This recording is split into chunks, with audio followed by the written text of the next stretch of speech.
കൂട്ടുകാരെ, പുതിയൊരു വീഡിയോയിലേക്ക് എല്ലാവർക്കും സ്വാഗതം. രാവിലെ അച്ഛമ്മയുടെ വീട്ടിൽ കോലം വരച്ചുകൊണ്ടിരിക്കുകയായിരിക്കും രേവതി. അതേസമയം തന്നെ അമ്മയെ കണ്ട് സുധിയുടെ വിവാഹകാര്യം അറിയിക്കാനായിട്ട് രവീന്ദ്രനും അവിടേക്ക് എത്തുന്നുണ്ട്.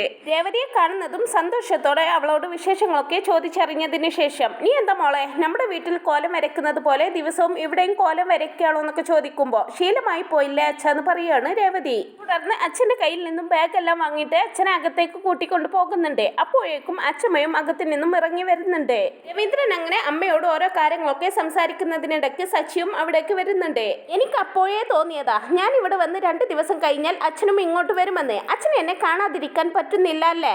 ഞങ്ങളെ കൂട്ടിക്കൊണ്ടു പോവാനായിരിക്കുമല്ലേ അച്ഛൻ വന്നത്? ഫോണിൽ വിളിച്ച് ഒരു വാക്ക് പറഞ്ഞിരുന്നെങ്കിൽ ഞങ്ങൾ അങ്ങോട്ട് വരുമായിരുന്നല്ലോ എന്നും പറഞ്ഞ് രേവതിയോടായിട്ട് തുണിയെല്ലാം എടുത്തു വെക്കാനും നമുക്ക് അച്ഛന്റെ കൂടെ പോവാമെന്നും പറയുകയാണ് സച്ചി. ആ സമയം രവീന്ദ്രനാണെങ്കിൽ, നീ എന്താ സ്കൂളിൽ പഠിക്കുന്ന കുട്ടിയാണോ? നിന്നെ കൂട്ടിക്കൊണ്ടു പോവാൻ ഞാൻ ഇത്ര ദൂരം യാത്ര ചെയ്തു വരാൻ എന്നൊക്കെ ചോദിക്കുമ്പോ, അപ്പൊ അച്ഛൻ ഞങ്ങളെ കൂട്ടിക്കൊണ്ടു പോവാൻ വന്നതല്ലേ എന്ന് ചോദിക്കുന്ന സച്ചിയോട് ആദ്യം അച്ഛനെ ഒന്ന് ഇരിക്കാൻ സമ്മതിക്കെന്നും പറഞ്ഞുകൊണ്ട് അച്ഛന് വെള്ളം എടുക്കാനായിട്ട് പോകുന്നുണ്ട് രേവതി. അങ്ങനെ വെള്ളം കൊണ്ടുവന്ന് കൊടുക്കുന്ന രേവതിയോടായിട്ട് സച്ചിയുടെ അടുത്തായിട്ട് ഇരിക്കാൻ പറയുന്നുണ്ട് രവീന്ദ്രൻ. തുടർന്ന് സുധിയുടെ വിവാഹവും വിവാഹത്തിനുള്ള ഡേറ്റ് എടുത്ത കാര്യമെല്ലാം അമ്മയുടെ അടുത്ത് പറയുന്നുണ്ട് രവീന്ദ്രൻ. അവരങ്ങനെ ഓരോ കാര്യങ്ങൾ സംസാരിച്ചുകൊണ്ടിരിക്കുന്നതിനിടയിൽ സച്ചി രേവതിയോടായിട്ട് കുടിക്കാൻ വെള്ളം ചോദിക്കുന്നുണ്ട്. അതേസമയം തന്നെ സച്ചിയുടെ ഫോണിലേക്ക് തന്റെ നാട്ടിലുള്ള ഫ്രണ്ട് വിളിക്കുന്നുണ്ട് കേട്ടോ.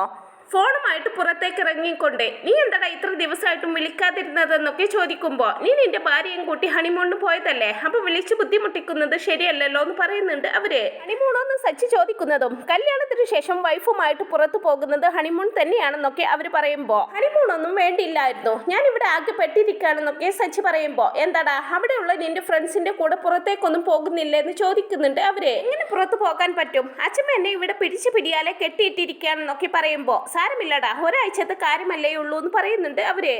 മാത്രമല്ല 2-3 ദിവസമായിട്ട് എൻ്റെ കാർ ഒന്ന് കാണാഞ്ഞിട്ട്, ആ കാറിനെ ഒന്ന് തൊടാഞ്ഞിട്ട് എനിക്ക് എന്തോ പോലെ എന്നൊക്കെ പറയുമ്പോൾ, നീ എന്താടാ ഒരു കുഞ്ഞിനെ വിട്ടു പോയതുപോലെ സംസാരിക്കുന്നതെന്ന് ചോദിക്കുന്നതും, എൻ്റെ കാർ എനിക്കൊരു കൊച്ചു കുഞ്ഞിനെ പോലെ തന്നെയാണെന്നും പറഞ്ഞുകൊണ്ട് ആ കാർ വെയിലത്തൊന്നും നിർത്തിയിടരുതെന്നും ദിവസവും തുടച്ചു വൃത്തിയാക്കണമെന്നും പറയുന്നുണ്ട് സച്ചി. ഞാൻ ചെയ്തോളാമെന്നൊക്കെ അവൻ പറയുമ്പോൾ, നീ ചെയ്യുമെന്നൊക്കെ എനിക്കറിയാം, എങ്കിലും ഞാൻ പറഞ്ഞതേ ഉള്ളൂ എന്നും കൂടി പറയുന്നുണ്ട് സച്ചി. തുടർന്ന്, കാറിനെ കുറിച്ചോർത്ത് നിനക്ക് യാതൊരുവിധ ടെൻഷനും വേണ്ട, ടെൻഷനെല്ലാം മാറ്റിവെച്ച് നീ കുറച്ച് ദിവസം അവിടെ എൻജോയ് ചെയ്തിട്ട് തിരിച്ചു വന്നാൽ മതി എന്നൊക്കെ പറയുമ്പോൾ, എനിക്കെന്ത് ടെൻഷൻ, ഞാൻ ഇവിടെ ജോളിയായിട്ടാണ് കഴിയുന്നത്. ഇപ്പോഴാ അച്ഛനും ഇവിടേക്ക് എത്തിയിട്ടുണ്ട്, അച്ഛൻ അച്ഛമ്മ എന്റെ മനസ്സിന് ഇഷ്ടപ്പെട്ട എല്ലാവരും ഇവിടെ ഉണ്ടെന്നൊക്കെ സച്ചി പറയുമ്പോൾ, നിന്റെ ലിസ്റ്റിൽ നിന്നും ഒരു പേര് വിട്ടുപോയല്ലോ, നിന്റെ വൈഫ് അവിടെ ഇല്ലേ എന്ന് ചോദിക്കുന്നുണ്ട് അവര്.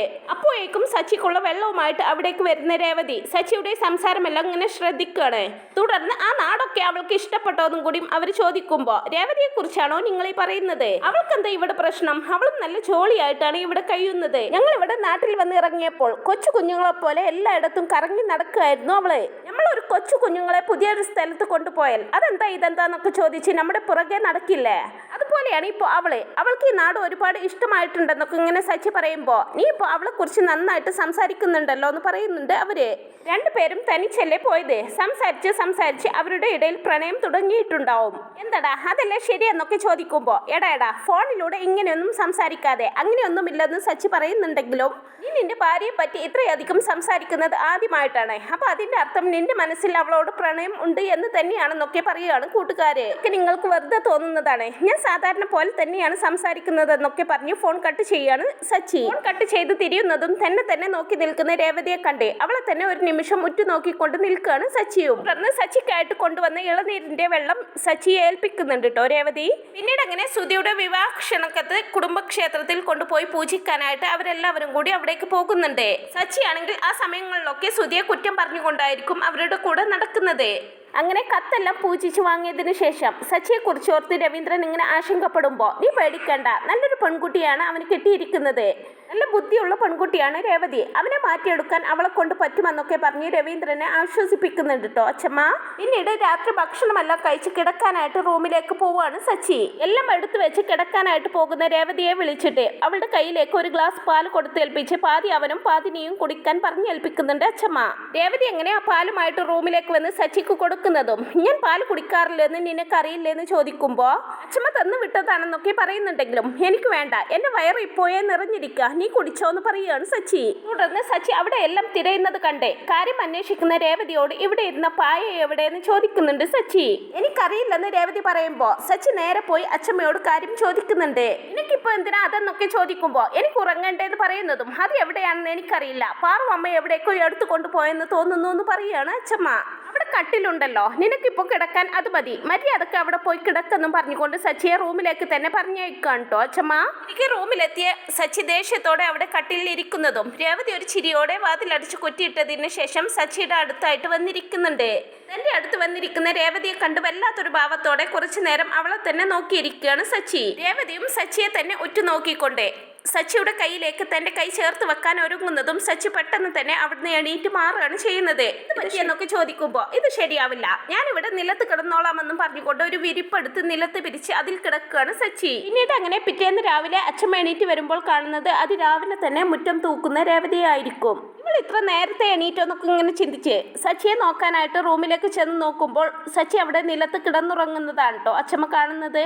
നിലത്ത് കിടന്നുറങ്ങുന്ന സച്ചിയെ കണ്ട് അച്ഛമ്മയ്ക്ക് കാര്യം മനസ്സിലാകുന്നുണ്ട്. അച്ഛമ്മയ്ക്ക് അങ്ങ് ദേഷ്യം വരുന്നുണ്ട് കേട്ടോ. അവിടെ ഇരിക്കുന്ന ഗ്ലാസ് എടുത്ത് നിലത്തേക്ക് ഇടുന്നതും ശബ്ദം കേട്ട് സച്ചി പെടഞ്ഞെണീക്കുന്നുണ്ട്. എന്താ അച്ഛമ്മ ഇത്, ഞാനങ്ങ് പേടിച്ചു പോയല്ലോ, ഞാൻ അവളാണെന്നാ വിചാരിച്ചത്. അവൾ എപ്പോഴും ഇങ്ങനെയാ, ഞാൻ ഉറങ്ങിക്കിടക്കുമ്പോൾ എന്തെങ്കിലും ശബ്ദം ഉണ്ടാക്കിയിട്ടാണ് എന്നെ ഉണർത്തുന്നതെന്നൊക്കെ പറയുമ്പോ നിന്നോടൊക്കെ ഇങ്ങനെ തന്നെയാ ചെയ്യേണ്ടത്.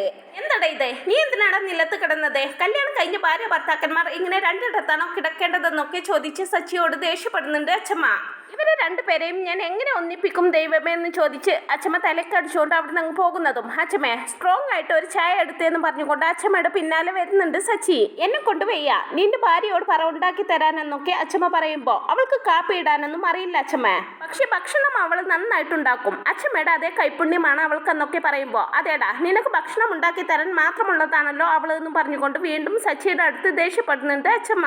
അച്ഛമ്മ എന്തിനാ ഇങ്ങനെ വെറുതെ ദേഷ്യപ്പെടുന്നത്, ഞാൻ അവളെ നന്നായിട്ട് നോക്കുന്നുണ്ടല്ലോ എന്നൊക്കെ പറയുമ്പോ അവളൊരു നല്ല ഭാര്യയാണ്, പക്ഷെ നീ ഒരു നല്ല ഭർത്താവല്ലെന്ന് പറയുന്നതും ഞാൻ പിന്നെ എന്താ ചെയ്യേണ്ടത് അച്ഛമ്മേ, അവൾ എനിക്ക് നല്ല ഭക്ഷണം ഉണ്ടാക്കി തരുന്നത് പോലെ ഞാൻ അവൾക്കും ഉണ്ടാക്കി കൊടുക്കണമെന്ന് ചോദിക്കുന്നുണ്ട്. അത് കേൾക്കുന്നതും ഹോ ഇവനെയൊക്കെ എങ്ങനെ പറഞ്ഞ് മനസ്സിലാക്കാനാ ദൈവമേ എന്ന് ചിന്തിച്ചുകൊണ്ട് അച്ഛമ്മ അവിടെ നിന്ന് അങ്ങ് പോവുകയാണ് ചെയ്യുന്നത്.